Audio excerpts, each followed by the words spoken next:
Tonight we're going to report a story that's almost 80 years old, but it will come as news to most Americans as, frankly, it did to us. This country's most violent race riot didn't happen in Newark or Watts or Detroit. It happened in Tulsa, Oklahoma, in June of 1921. For decades, city officials covered it up.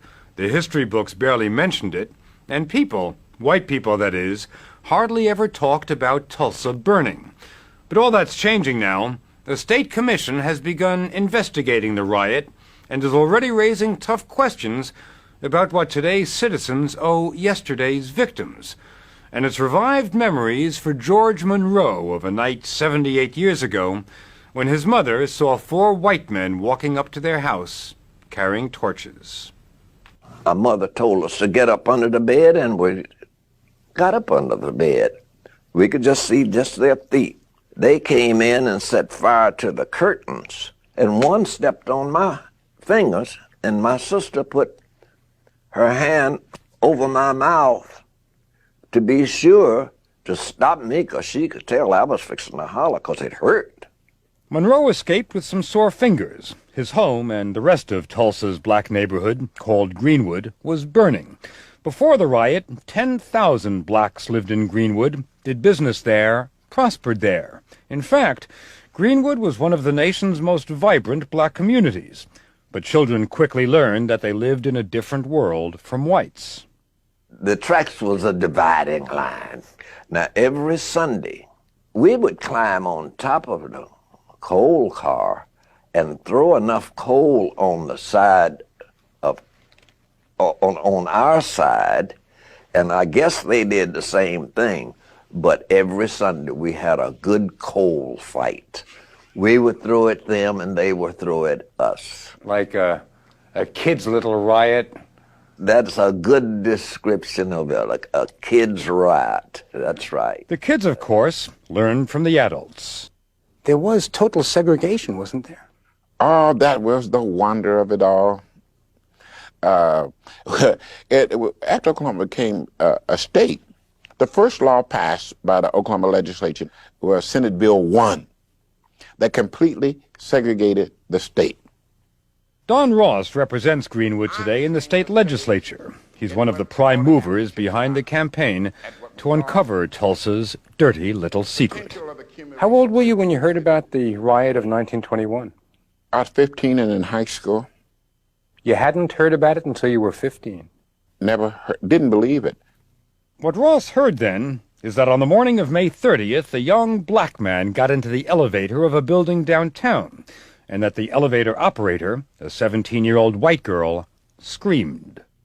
The Tulsa Tribune, which was the afternoon daily newspaper, printed a fantastic write-up of this event. They had a front-page story that said, "Nab Negro for attacking girl." Within the next hour, there's lynch talk on the streets of Tulsa. Historian Scott Ellsworth has been studying the Tulsa riot for 20 years. It's not just an academic quest for Ellsworth. He was born and raised in Tulsa. So the word of a lynching was out in the streets. Whites started gathering. How were blacks reacting? Great concern. I mean, everybody knew what was about to happen. Many of Tulsa's blacks were veterans of the First World War and armed. A group went to the courthouse and offered to help defend the jail and its black prisoner. The sheriff told them to go home. And as they're leaving, a white man goes up to a tall black vet and says, "Where you going with that gun, nigger?" And the vet says, "I'm going to use it if I have to." The white man says, "Like hell you are, give it to me." A struggle, shot goes off. The worst riot in American history begins. Just about then, as dusk was settling in, Venice Sims was getting ready for her high school prom. Had a beautiful dress, shoes, everything new. And even some borrowed pearls. The seamstress had let me have her borrowed pearls to wear. Everything. Do you have a boyfriend? Sure. Secretly. My daddy didn't allow us to court. But I had one. And then you're supposed to go to the prom, and what happens? Well, that's when the riot, that's when it started. And that's when the bullets started falling. Miss Sims, her family, and many Greenwood residents got out of town during the night. Others stayed and fought, but by dawn they were overwhelmed. Right before dawn, as many as 10,000 whites descended upon Black Tulsa. Opening fire? Opening fire. There was a block-by-block battle throughout the black community. They would force the occupants of a house out. If people resisted, they were murdered on the spot. The homes were looted, and then they were set fire to. Did the white authorities do anything to try to prevent this or control it? They don't. They spend most of their time arresting blacks and disarming blacks, preventing them from defending their homes and businesses, taking them to these internment centers around town. Sounds like a precursor of ethnic cleansing. Absolutely. Kenny Booker's father hid his wife and 5 children in the attic just before armed whites came to the front door. We could hear him from the attic talking to him, said, "Nigga, do you have a gun?" I think he said no. And he said, "Don't set my house on fire, please." He didn't tell him why, but after he left, not long after he left, they set it on fire, and we had to scramble down in a hurry. And this sister, that's 6 years old, she said, "Is the world on fire, Kenny?" I said, "I don't know, but we in trouble, deep trouble." The trouble came from the air, too. Investigators say some of the fires you see in this rare footage of the riot were caused by whites dropping explosives from World War I vintage planes flying over Greenwood. The flames destroyed almost every home and business in Greenwood, 35 square blocks in all. We didn't have no home. Everything was burned. All over there where we live, just burned down to the ground. Late in the day, martial law was declared and National Guard troops patrolled the streets. The dead were everywhere, the bodies lying where they fell. Photographers turned some of their grisly pictures into souvenir postcards. Most of the dead were buried quickly in unmarked graves around town, but some apparently were laid to rest here in Tulsa's Oak Lawn Cemetery in this anonymous section reserved for paupers. There were no funerals. The authorities outlawed funerals. There were no coffins, no headstones, no records of the burials. But a 10-year-old boy saw it all. Clyde Eddy walked by the cemetery with a friend, saw some men digging and some big wooden crates. And we went in, naturally, and walked up to the first one and raised the lid up.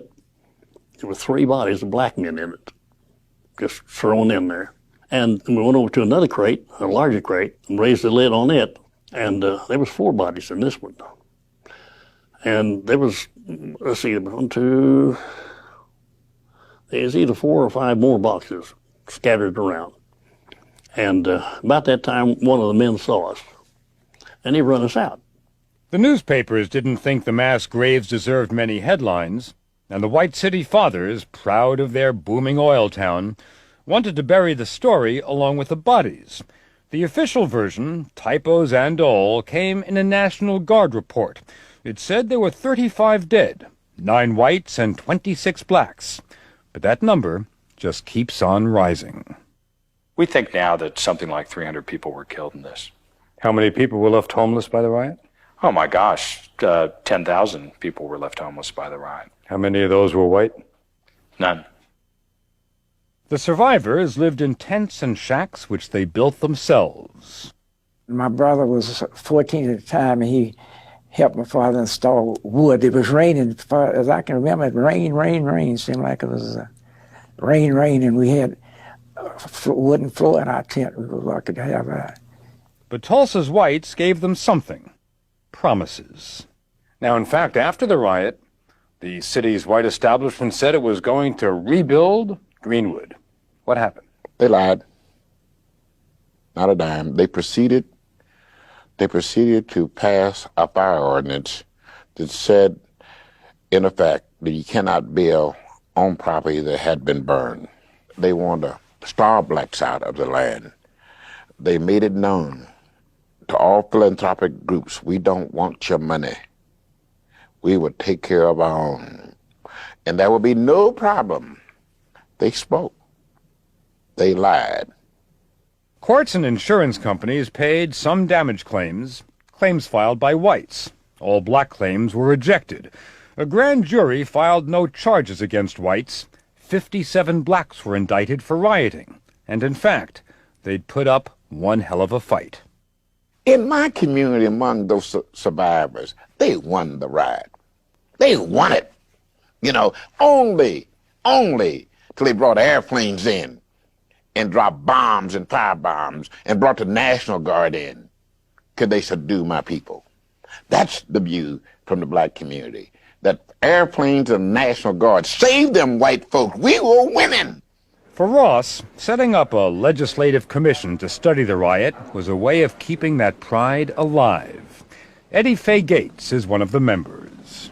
It said history is the lie agreed upon. Well, somebody agreed not to tell the story of the riot in Tulsa. At first, there was denial, you know. It didn't happen. It wasn't that bad. Now, Tulsa and Oklahoma's way past the denial stage. The commission is looking for the truth by looking for the dead. But Greenwood is looking for more than just some unmarked graves. Somebody has to pay when they do wrong. If you don't, if there's no penalty for wrongdoing, there's no incentive for societies to do the right thing.